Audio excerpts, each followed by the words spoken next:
80% na ng mga balotang gagamitin sa Hatol ng Bayan 2025 ang naimprenta na ng COMELEC. Pag-aaralan naman ng komisyon ang mga hakbang nito tungkol sa voters education sa oras na makapag-usap sila ng nag-viral na TV contestant. Si Zef Bosongan ng Radyo Pilipinas para sa Balitang Pambansa. Nagdodoble kayod na ang Commission on Elections para matapos ang pag-iimprenta ng mga balota na gagamitin sa 2025 midterm election sa darating na Mayo. Sa panayam ng Radyo Pilipinas, sinabi ni COMELEC Chairperson George Erwin Garcia na 80% na o 56 million ng mga balota ang naimprenta nila.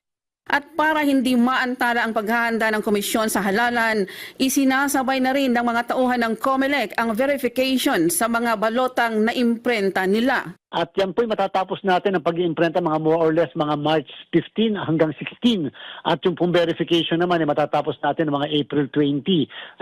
Tayo po'y makakapag-deploy na, makakapagpadala na ng mga iba't ibang kagamitan.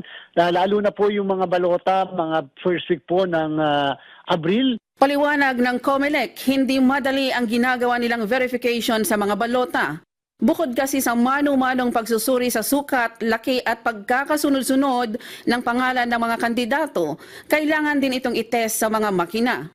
Samantala, minarapat ng COMELEC na imbitahan ang isang TV contestant na umamin na wala siyang alam tungkol sa poll body. Giit ni Garcia, magandang pagkakataon niya ito para makagawa sila ng mga hakbang para sa voter education ng mga kabataan upang hindi maapektuhan ang paraan ng kanilang pagboto. Baka mag-reflect sa kung paano makakaboto ng tama yung ating lalo-lalo na kabataan. Ang laki po nila, 25 million. Yes. At therefore, ito po'y pagbubukas isip din sa amin kung ano talaga ang dapat pang kailangan natin, lalo na pag voters education ang nararapat. Mula sa Radyo Pilipinas, ito si Zef Bosongan para sa Balitang Pambansa.